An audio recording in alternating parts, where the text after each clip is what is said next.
Good morning, everyone. Some people got some sleep. We did hear that there was a late night steak and shake run. I heard there was something involving police pulling somebody over, but I haven't heard any details yet. There's, for those of you who haven't heard, there's reportedly an Apple I in the building, so I don't know if it'll be coming down here, but I think it's up in the lobby at the moment. We have a great morning of sessions lined up. After Jay goes, we're going to have Martin Hay doing boot tracing, a fun method of deprotecting games. That's followed by a workshop later tonight, I believe. You can bring your own discs, they're copy protected, and he'll work on it with you. And then after that, we have Ivan talking all about the Raspberry Pi and how that integrates into the Apple II.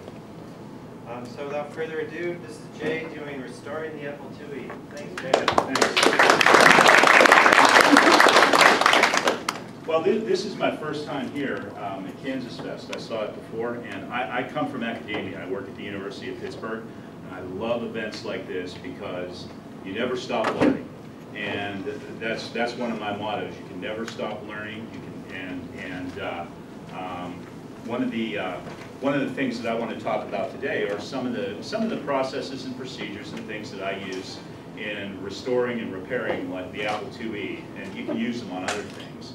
But I was here and just talking this morning, learned something that I didn't know, and hopefully I'll be able to tell you something that you didn't know, and you know, we can share here. So, what I want to do this morning is talk about the Apple IIe and why I chose the Apple IIe, and it's kind of personal, but why I chose it. Kind of give a brief history of it. Inspection and disassembly, some common issues and solutions. Cleaning and restoration, reassembly, diagnostics and testing, and then we can do questions and sharing at the end. Okay, so the first question is probably why the Apple IIe. That was my first real computer. You know, I remember in 1983, it was the Christmas of 1983, you know, I was dying to get a computer, and my parents said, well, I'll pay for half if you pay for half, and it'll be your Christmas present. So I got an Apple IIe, 2 drives, the green monitor, and actually a Z80 card, the Microsoft soft card in there. And Turbo Pascal was my first software that I bought for that because I was in college at the time, computer science, and Pascal was the language that they were using there. So I was lucky to be able to do a lot of my homework at home. It's the longest lived computer in Apple history. It's about 11 years, just shy of 11 years. It's still relatively inexpensive to obtain, so you can get kind of good deals on eBay. I've noticed in the last month or 2 or 3 that the Apple IIe prices have been really jacked up on eBay, and people are asking $100 for them, which is unfortunate. But we'll see what happens there. And it just has an overall cool design on it, I thought. And there's the timeline of it. You can see that it spans 11 years. Now, some brief history. It was released in January of 1983. And a lot of this I'm going to go through pretty quickly so we can talk about some of the hardware on there. Remained relatively unchanged over the years. Tony, I think, talked about some of the changes last night if you were here. There was a motherboard update, a couple of firmware upgrades, and a couple of cosmetic changes to it.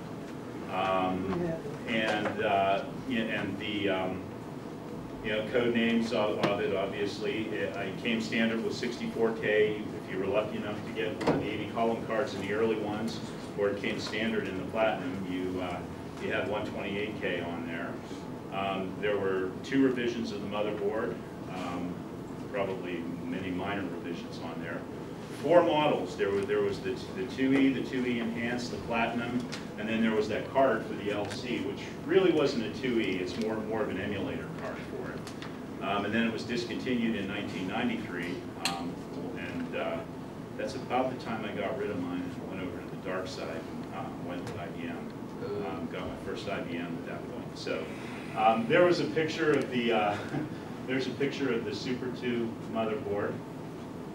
There's a picture. This is an interesting one, and if you were here last night, Tony had one of these.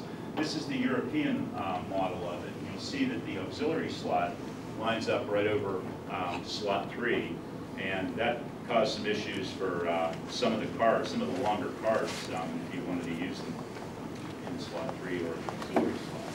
For reference purposes, real quick, if anybody wonders why the RamWorks 2 and RamWorks 3 from Applied Engineering, the only difference is so the RamWorks 3 can fit in that PAL IIe.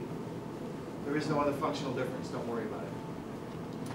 And as I said, we're learning stuff already. Then there was the Apple IIe enhancement kit. This is what the standard motherboard looked like, and we'll talk about the enhancement kit here a little bit later on. There's a shot of the unenhanced keyboard. There's the enhancement kit for the 4 chips that have replaced the IIe card. The interesting thing about the enhancement kit, I know that when I had an unenhanced IIe, and it was funny because what happened is that where I lived, you could buy one of the 65 CO2s for about $5, and somebody with an EEPROM burner and an enhancement kit, you could unofficially make an enhancement kit for it, and a lot of that happened. I'm not saying I did it, but a lot of that happened. A lot of that happened. And there again is kind of a shot of the IIe with some of the stuff pointed out, the slots and so forth. So the inspection and the disassembly. Now this is an early model IIe because there's either 10 screws in there or 9 screws in there. The one I brought this morning actually has 9 screws in it, and through the magic of television, it's disassembled here. And you take those nine screws out, the case pops off. You have the system tray, and the keyboard's held in by 4 screws on the case there, and then the keyboard pops out. Then the other thing, the next thing you want to do, there's 4 screws, and I'm not going to do this morning. We can, if there's time afterwards. There's 4 screws on the power supply, that pops off. The motherboard, there's 4 screws along the back of the motherboard, and then you have these little plastic standoffs here. And with the plastic standoffs, the thing that I found that works the best on them is a pair of needle nose. There's a little slot that slides over, and to get them off, all you basically do is you find out where that slot is, you squeeze it, and then you just apply a little pressure to the motherboard, and those standoffs pop right out. And unfortunately, when your eyes go, when you get old, you can't see where the slots are. But you just squeeze that in, and then they'll pop. Essentially pop right out. There you go. And then you do the same thing on the back. There's 3 on the back there, and they'll pop right out, and the motherboard will pop right out. So the disassembly of it is pretty easy. Then the speaker clip, you just get a little screwdriver and you pop the speaker clips off. Then removing the main board, again. Everybody's familiar with the power connector on here. I can never get these, but you squeeze them, and then this power connector pulls right off. The speaker wire pulls right off, and then this one has the single-piece speaker retaining spring on it, and you use a pair of pliers or whatever. See that? Pops the speaker right off, and then you have one of these.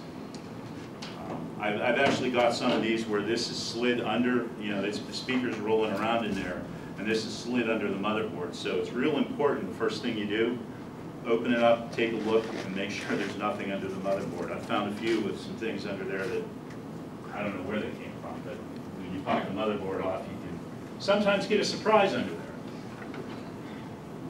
All right. And again, there's the power supply. Popped out, keyboards popped out. When you pop that out, you want to be careful, obviously, not to puncture the speakers. Now, these are the common issues that I found in messing around with them, and there may be some more. Broken keyboards are common on these. If you see them on eBay or Craigslist or whatever, you always find them with a broken key or 2 or 3 on them. So the keyboards are usually when they're manhandled, the key caps break off on. On the back, the RCA video jack, and I learned this after I did the first 2 or 3 of these and put them all back together. The RCA video jack, which is missing from this one, because I stole it and used it on another one, it is right back there, and that's where the video plugs in. They always notoriously are loose, so when I have the motherboard out, I always take my soldering iron, reheat them, and hit them with a little bit more solder to tighten the connectors down. Chips in the sockets. Sockets are a double-edged sword. I don't have any formal electronics technician training, but when I was going to school, I got a job at one of the local electronics shops repairing Atari and Commodores. And sockets were always a double-edged sword. It was great when something come in and the chip was blown out in the socket because it was a real quick repair. Pop the chip out of the socket, pop a new one in, and you were good to go. But on some of the older ones and the older computers, when you're restoring them, the heat in there works the chip out of the socket. So when you get these, if they're worked out of the socket enough, they don't make contact and they don't work. And you can always basically tell the chip's either seated incorrectly, or you heard that one, or maybe you didn't, but it's that crunching noise. And the thing I usually do when I get those is put the motherboard on a flat surface, you have it out, and you just go on each of the chips and give it a little push. Now you don't have to push it so hard that you crack the motherboard or crack the traces on the motherboard. You just give it a little push and reseat the sockets and reseat the chips in the sockets.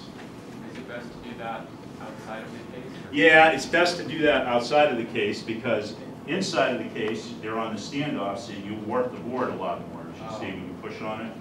So outside of the case, it's better to do that and lay it on a flat surface, because when they're on those standoffs, the standoffs raise it off the tray, and when you press on it, you can warp the motherboard. That's a good way to crack the trays.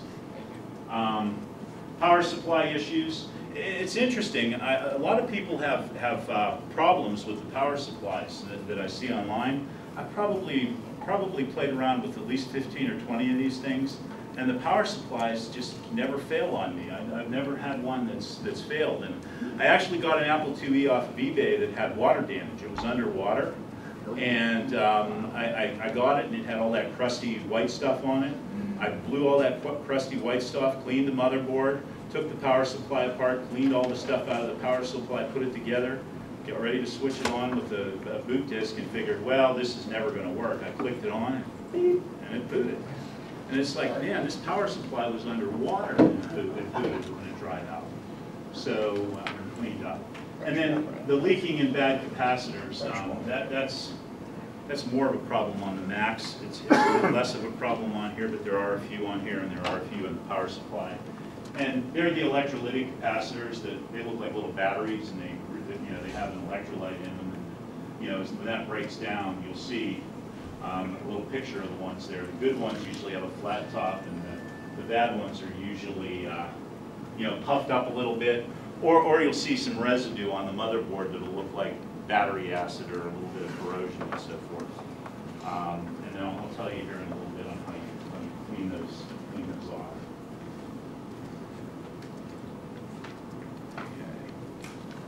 Now the cleaning and the restoration. So everybody has a different way of cleaning the cases, and the cases, obviously some of them can be pretty yellow, especially on the newer ones. On the older ones, they were the older 2Es and the older 2 Plus, they were painted. So this one is not too bad, but it definitely shows some dirt and some age, and magic marker on the side because it was in one of the school districts in my area there.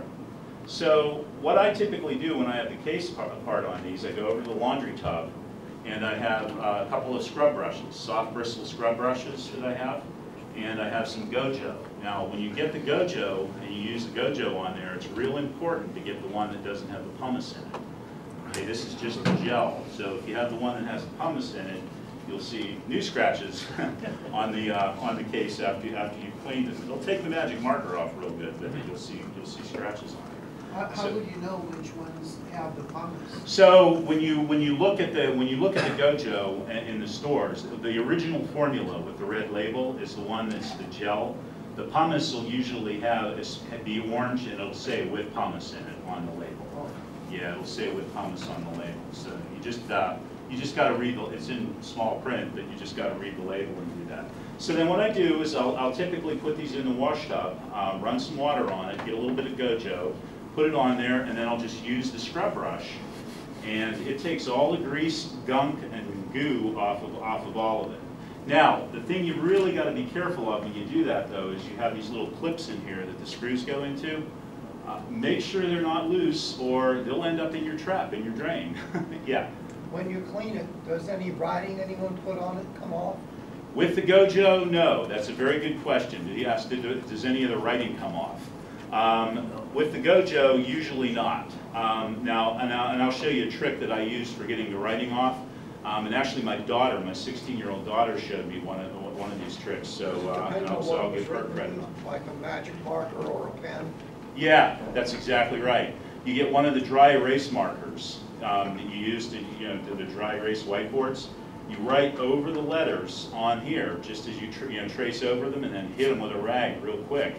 And that'll sometimes remove the magic marker off of the case here. Another trick to remove the magic marker is Mr. Clean, and there's a different one, make these magic erasers. So I use the magic eraser with a little bit of 95–99% isopropyl alcohol.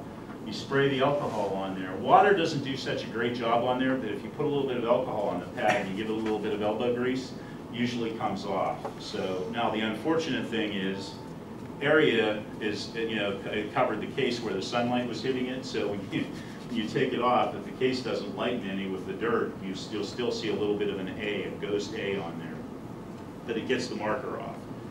We can try that here. I'll show you how that works. So again, clean the case up. Be careful of the sticker. If the sticker's loose, it's better to take it off, glue it back on later.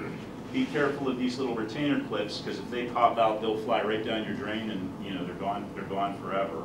And then otherwise, then you just basically take it out, sit it near a fan or something, and let it dry. Do the same with the cover, okay? And then I also do the same with the pan, when I'll put the pan in there and use the scrub brush on the pan. Again, obviously being careful with the rubber feet. And as Tony said last night, you get the rubber feet at Radio Shack, and it's true, you can. So there's replacement rubber feet for the Apple IIes, and you can buy them at Radio Shack, although not too many of the stores have them lately. They're starting to get rid of them, so I'm trying to buy as many of them as I can. Now the keyboard is the next interesting thing. So these, there's all kinds of stuff you'll find in the keyboard. And this one, I pulled these just off of my rack of ones to restore when we came here. And you see there are a lot of dust bunnies in there, and some food and all kinds of stuff in there. So what I typically do with these is I have an air compressor, a small air compressor. Now, real important, 50 PSI or less on the air compressor. 51 PSI or more, and you're blowing keys all over the basement, your keyboard's flying out of your hand, traces are coming up off of the circuit board on the back. But usually 30 or 40 PSI, and I hit in there and I go sideways on them, sideways under the board, and then like this, and that usually cleans a lot of the stuff off there. If you want to be real meticulous, you can take all the keys off. And I usually would mix them up with a little bit of dish detergent and water, and mix them in a little jar, and you can keep, rattle them around, and they'll get clean. Some people say putting them in a dishwasher, it works too, and cleans those too. My wife hasn't let me put them in the dishwasher. So, yeah. What's that? It'll strip them too. Yeah, you want to do low heat and that type of thing. Yeah. What about like canned air? Canned air will work too. Canned air, you got to be, it doesn't. I didn't see that it has enough pressure to get some of the other stuff in there off. Now you can pull the keys off of here, and you can get access to the, the switches and wipe the stuff off there, and it's a little better with the canned air. Compressor, you can get about 30 or 40 PSI. You can get in there and really, again, be careful with it, but you can really get the dust and the dirt off of those. Alcohol works on cleaning a lot of the keycaps and that too. But now the main expansion boards and or the main board and the expansion board, these can get kind of hairy too.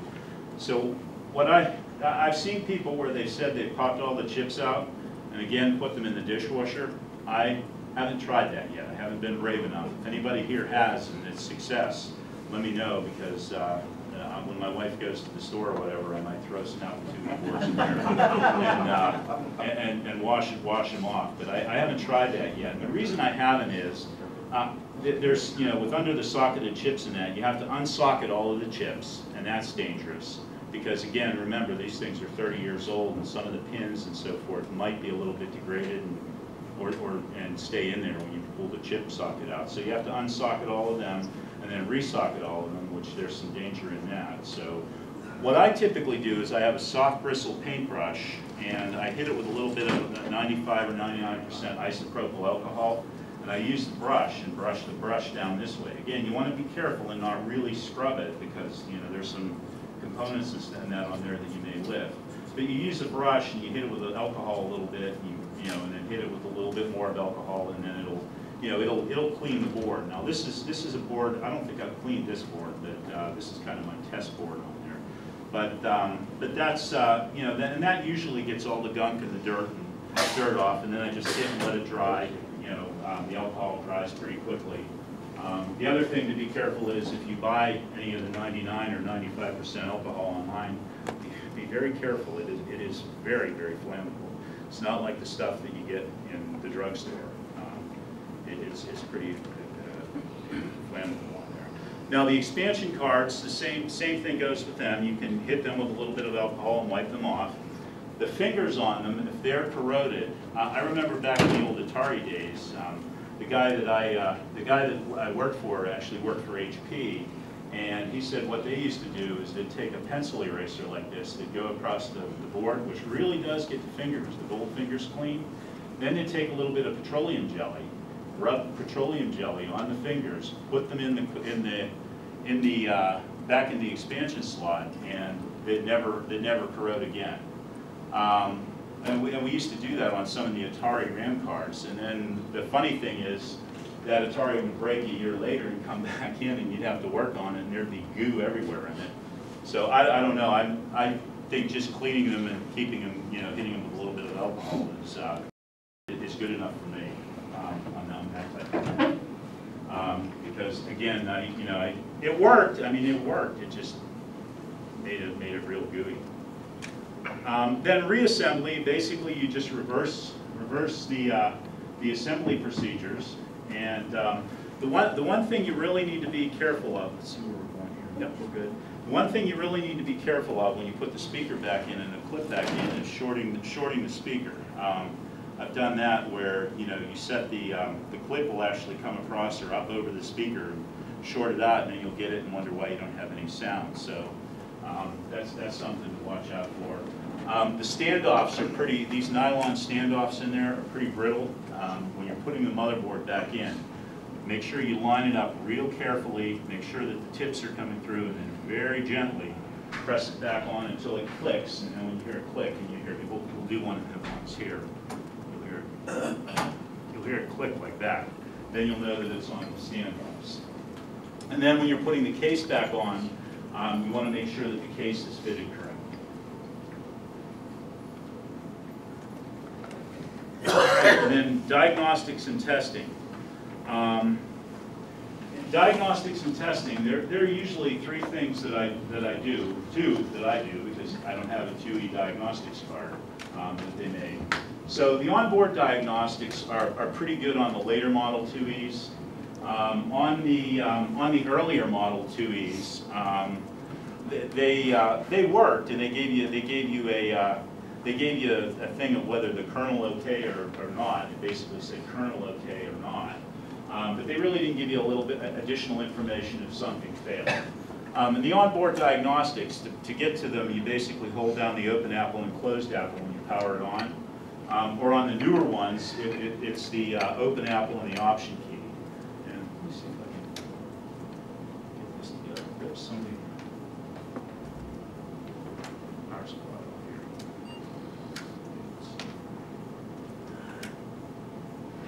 here. Oh, it's not on. This thing is asleep. It's not a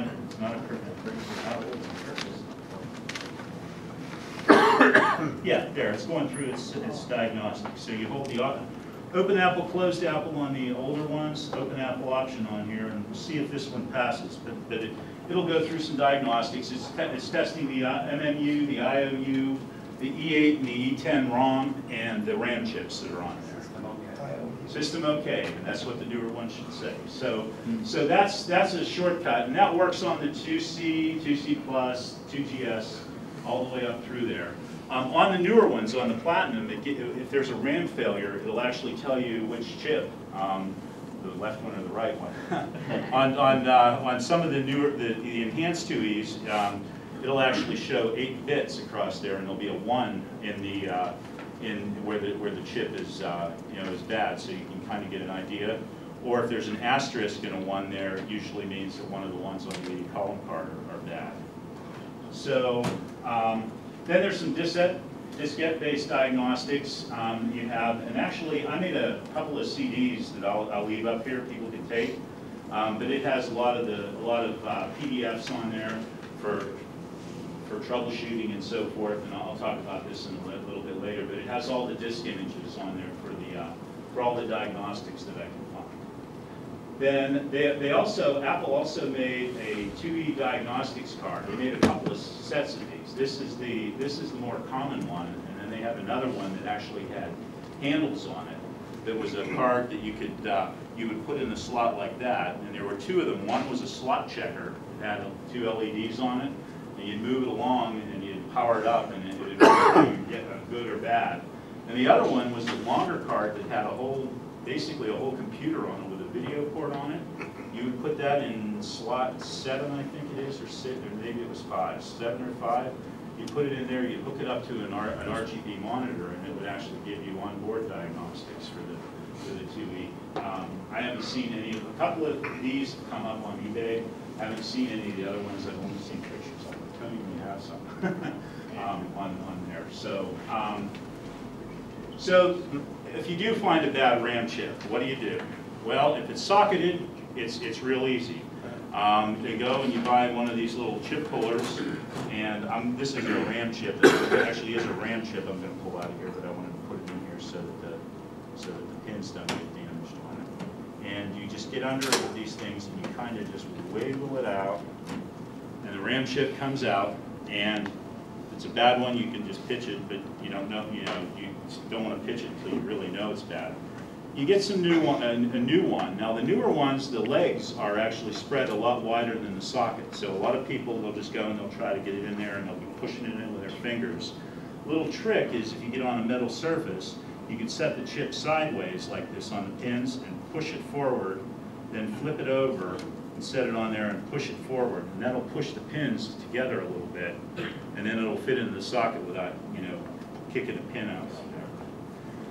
Now, if they're soldered on there, it's a little bit more extravagant of an affair. You don't have a desoldering station or anything like that. The thing that I found that's best, and the thing that we used to use when we were fixing the Atari video games in the 2600s, are you figure out which the bad RAM chip is, and you can either get cutting right away, or there's another little trick that you can use, that if the chip failed open, which 98% of them will fail open, and you look at your diagnostics and you see, oh, it's the 3rd chip in, you basically take your new chip and you look where there's a little slot or a little notch on one end of the chip. You match that up with the slot on the other end of the chip, and you basically piggyback the RAM right on there, touching pin for pin, pin 1 to pin 1. And if it's not wide enough or whatever, you basically can move the pins and squeeze them a little bit closer. You piggyback it on there, and you make sure that it's on there, and all the pins are touching. And then you basically can turn the diagnostics and run the diagnostics again. If it passes, you're pretty sure that was the chip. and then you take it off and run it again. So that kind of gives you an idea of if they fail open, that you can piggyback it on there. Now you can either leave it piggybacked on there and solder them into place, or you can pop it out and put a socket in it. The way I found, the easiest way I found, and you got to be real careful with this. The easiest way I found is you get a pair of diagonal cutters, and you basically go down each pin and you cut it, and then the chip itself will pop out and you'll have the legs in there. Then you can go over to your soldering iron, and the soldering iron basically, Radio Shack has this one for about $20. It's a nice soldering iron. It's dual heat, 40 watts and 20 watts. So, set it on the 40-watt setting, and then what you would do is you heat each one of these pins. You can put it in a board, heat each one of them, and then you pull from the other side very gently after the solder's melted with a pair of dikes or a pair of tweezers. You basically can pull each of the pins out of there. Now that'll leave the solder plugs in the hole, and some of the holes will be plugged with solder.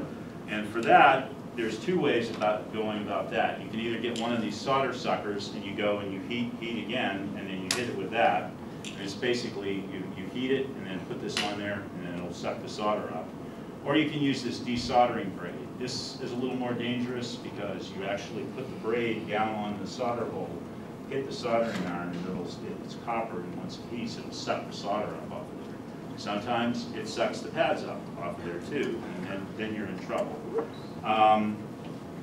Be very careful if you're doing that and you want to do that. Be very careful, take your time. Again, like I said, I had no formal electronics technician training, and it just takes a while. Practice on an old board. That's what I did. I grabbed a whole bunch of old, PC boards and whatever, practiced on them, cutting them out and doing it. Now the one thing to watch out for is the ground pins and the power pins are pads are a little bit thicker. They need a little bit more heat on them to suck the solder off of them, because they're a lot thicker than the other pins on there. So you want to be careful. And they're usually the pins on the corners. Okay, pin 1, pin 16 on a 16-pin dip, and so forth. So, where can you buy replacement RAM? Believe it or not, there's a lot of places online, and I have a couple of, in my presentation here at the end, I have a couple of URLs on where you can get some of the replacement RAM, and we'll talk about that. The diagnostics, if we have time, let's see, how are we doing on time? We're getting pretty close here. I can show you a demo of a diagnostic on there, and the diagnostic card. The big benefit of the diagnostic card is you see that it has 2 ROMs on it. The E8 ROM is what has the onboard diagnostics on it. If the E8 ROM's bad, the internal diagnostics usually won't run. The nice thing about this is that it has 2 ROMs on there that if you turn it on, the ROM, as long as the card's good, the ROMs on the card will actually take over and diagnose that. So, couple of real good reference materials out there. These are actually I bought these with my Apple II. So Sam's made a disk drive, the Disk 2, and the Apple IIe, and they made the Apple II Plus and so forth. These are real good. If anybody has ever seen these, it's a booklet that has all of the circuit diagrams, circuit descriptions, troubleshooting tips, motherboard layouts, oscilloscope signals, power supply layouts, and so forth on there. This is online. This is a real version here, but it's online in a PDF, and I have it on that CD. But it has all of the circuit diagrams. It has preliminary service checks, the fold out of the schematic of the Apple IIes. And this, I believe, goes all the way up through the platinum on that. Another good book, and I'm sure you guys are familiar with, is Understanding the Apple II and the Apple IIe. This is a very good book. Has a lot of the same things. It basically is this on steroids. It has a lot of the other circuit diagrams and testing and so forth in there. And again, that's on the CD as well. Now, the question earlier of where do you find some of the RAM chips? Mouser.com has a lot of good parts. They really don't have a lot of the RAM chips. Sometimes on eBay you'll find people that'll have the new RAM chips that they're going to be selling. I got a whole bunch of the 16K RAM chips for the Apple IIs. The guy had tubes and tubes of them, and I bought a tube of them for like $50, so it's a big tube like this. Apple Rescue of Denver, I've ordered some things from there, and they have some parts. Now they're pulls from old machines. That's me. Oh, is that? I love that site. I worked. It's a lot of work. Oh, I can imagine. I can imagine. So if you need feet, you need screws, you drop one of the power supply screws down the drain, you can get them there. They sell them. Those things are, that is an awesome site. So I didn't know she was here, but, but that's a very good site. ArcadeComponents.com is another one. They have pulls of some of the old, the LSI chips. So like if you need an MMU or an IOU or a character generator ROM, they have them there, and you can get them there. Obviously eBay, and then these are where some of the PDF files and some of the you know, the things that are on that CD-ROM, so where I got some of those. So that's basically all I had this morning, and like I said, to me this is fun. I was never trained in doing electronics and any of that type of thing.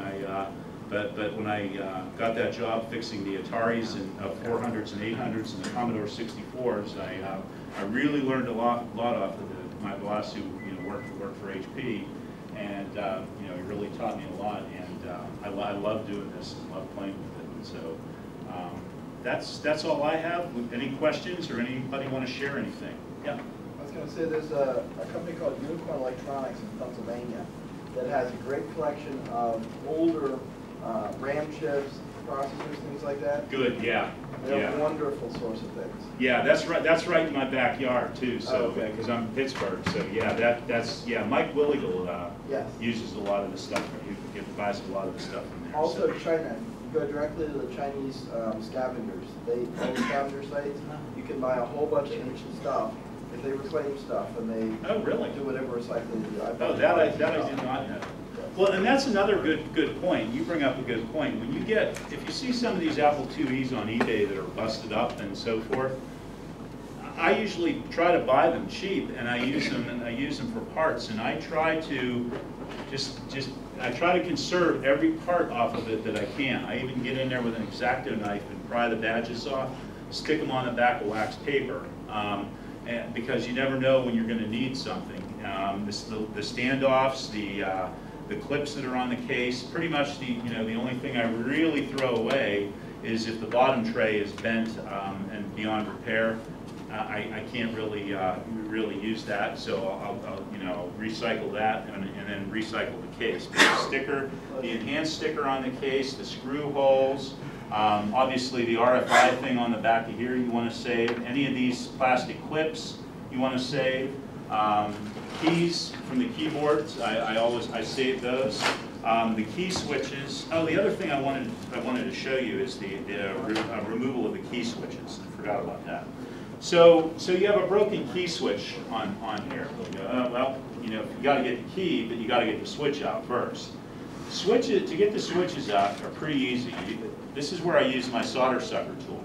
You basically just go over the two pads of the keys, hit it with a soldering iron, suck the solder out of there, and then you'll see then you can basically use your fingers and see if the pins are loose on the end, or sometimes you may get a pair of needle nose and you can assist it a little bit and get the pins loose on them.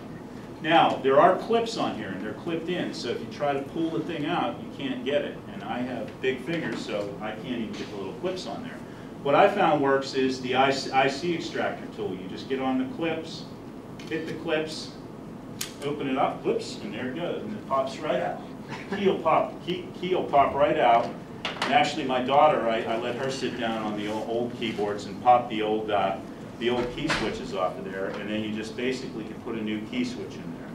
Now, the interesting thing is the key switch for the backspace and the space bar are a little bit different. You see they're reinforced a little bit more. If you don't have those, these will work. You just got to be careful with them. The regular key switches that you take off the other keys will work in there, and the key height is the same and everything, but it doesn't have the white plastic and so forth on there. Are those key switches not soldered on?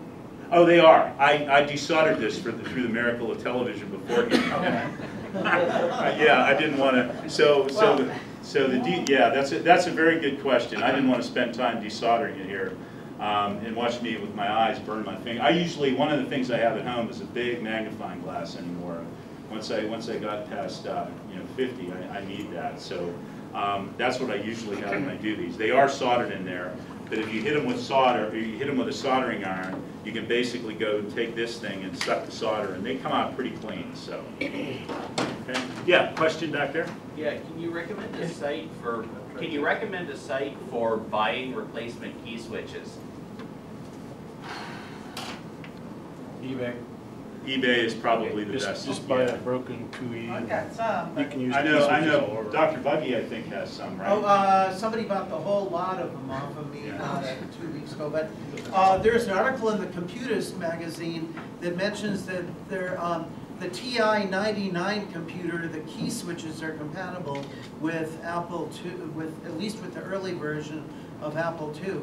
And it mentioned that you could buy a whole TI 99 keyboard way back then at Radio Shack for $2.99, but the key switches will fit into the holes. Yeah. And I'll tell you what, I literally have probably 20 keyboards at home, and when I can bribe my daughter to, next year if I come here, I'll bring a whole bin of key switches. If somebody needs them, they can have them. So, because I have probably about 20 recyclable keyboards on there. And the other thing with the keyboard is on the older ones you can pull the cable out. On the newer ones the cable is kind of soldered into there. On the platinum ones, so what I usually do is rather than desolder it, I cut the cable off right at the motherboard, and you still have the dip header on the other end. But so yeah, next year I'll bring a bin of key switches if people need them. I have the ones for the older style and for the platinum. So, yeah. The previous display screen showed Diagnostics Review KansasFest '96. That was my paper. It's a 32-page review article, and I've left some giveaway discs upstairs. It's called Buggy's Favorites, and that article is on that disc with quick view. It's real easy to read the article, and plus my other papers as well. Yeah, that is a very good article. I also have it on the CD here. So. Yeah. Yeah. Would anybody like to hear the story of why sockets? Yes. Yes, I do. Yes, I had 2 jobs before Apple. Worked at Hewlett-Packard, of course, as an engineer, but before that, for 6 months as an electronics technician, final test, wafer probers, a company called Electroglass. Every board that came out with about 50 chips on it had about 5 bad. As we tested them, we had to cut them out, desolder them, do all the replacements, every single board. But it was because they used RTL logic, not TTL chips, RTL chips. Resistor transistor. So, but it stuck with me that, oh my God, you want sockets because so many chips failed. And I think it was really a mistake in the Apple II, that it would have been more reliable without sockets in the end. And Steve kind of disagreed with me on that one, but he had no experience. Well, I would agree with you on that one, because like I said, the newer Atari 2600s when I was fixing them came with all of the stuff soldered to them, the Gita chips and all that, and they tended to be more reliable. And our HP calculators, but TTL didn't fail, but right out of production, a lot of chips failed with that old RTL logic, but it had given me a superstition. Oh, that's cool. That's cool. And maybe socket for the microprocessor, the expensive microprocessor is okay. No, that's very cool. That's very cool. It made it easier to put a zip chip in. Yes? But I remember I was mentioning the sourcing from China. There's a really good website, upsource.com, that will sort of be an in-between, and they will search and find people who have the part you need. You can buy from them. I found them to be reliable. I don't have any connection with them, but they're pretty good. If you put in a random chip ID and you made it, they'll usually track it down. Yeah. And I've gotten fake chips, but not often. Oh, cool. What's the name? Yeah. Upsource.com. Do you have any experience with that chemical wash that's supposed to bring back resilience to the color? RetroBrite. Have you heard anything about that? RetroBrite? RetroBrite. Yes, RetroBrite. Oh, yeah, I do. Actually, I'm glad you reminded me. I did have that in my presentation, and so I saw that, and I'm there. Okay, I got to try this, because And if you go to that website, there's the whole chemical theory behind why these things yellow. There's a fire retardant in them that basically, when the sunlight hits them, I don't know, they were something like about bromine free radicals go, boil off of it and they yellow at that point. So what this RetroBrite does, and there's a couple of recipes I've seen, I've tried them all. I haven't tried them on my, precious 2Es, but I've tried them on some of the broken cases and so forth that I got. I have tried as hard as I can, and what tends to happen, it gets the cases looking new again, but you get white blotching on the cases.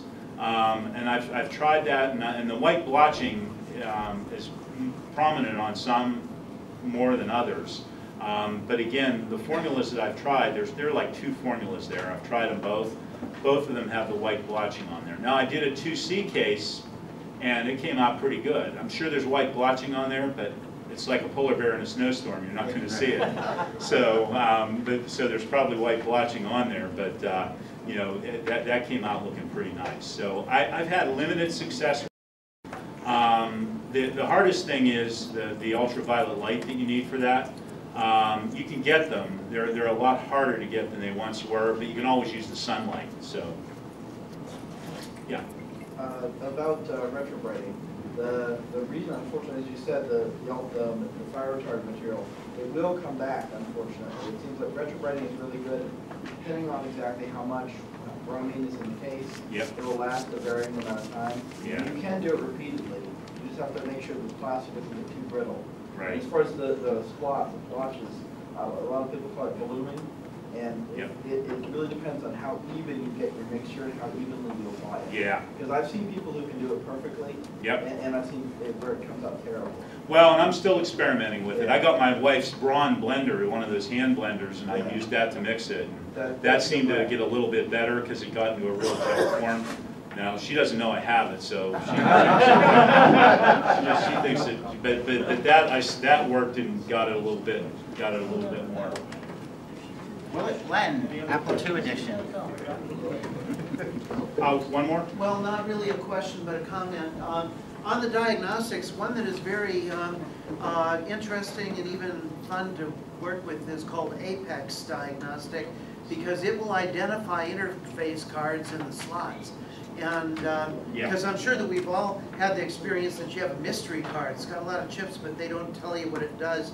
And so Apex is very useful. And also, if it doesn't know what the interface card is, it can learn it. I mean, if you can find out from other sources and then type in the name, then the Apex Diagnostic knows something additional. And I think it's got probably it can probably identify 200 or 300 interface cards with its own pre-installed memory. But it can learn additional cards too. Another one that can do the same thing is called MEC Diagnostic, M-E-C-C. But I can't remember whether that one can learn new ones. But it'll tell you what's in your slots without having to open up the cover. Hey, any other questions? We're a little bit over time here, so one more? I was just adding that the RetroBrite thing, some material science guys got their hands on it because they were fascinated. And so, unfortunately, I don't know the link, but there's a paper where they have a microscopic overview to go, what is RetroBrite actually doing? You know, they're doing 3M stuff. What does this actually do? What they're finding is that it's tearing up the plastic at a microscopic level, and then the return is because that is now basically reacting again like it used to. So and so their attitude is RetroBrite is awesome as long as you don't really care. Like if you're in other words, if you're making a showpiece for a short-term thing with something that's discard, have at. But otherwise, it's not a long-term solution. I've actually been doing something slightly different in RetroBrite. So I jumped on their phrase and called it Retroblast. Essentially, sandblasting, before you all go, oh my goodness, with Arm & Hammer baking soda. Yeah. You can blast the thing at your hand and feel it does nothing to you. And you can run it across, it works great on the textured stuff. So like the Apple IIe, Lisa, those plastics. It knocks off the stuff that's risen on the top of the plastic, but it absolutely does nothing to the texture, to the point where microscopically, I'll take a piece of blue tape, put it on there, when you peel it up, you see the exact same texture, except the color is returned. I show pictures on that later on this evening. Thanks, Jim.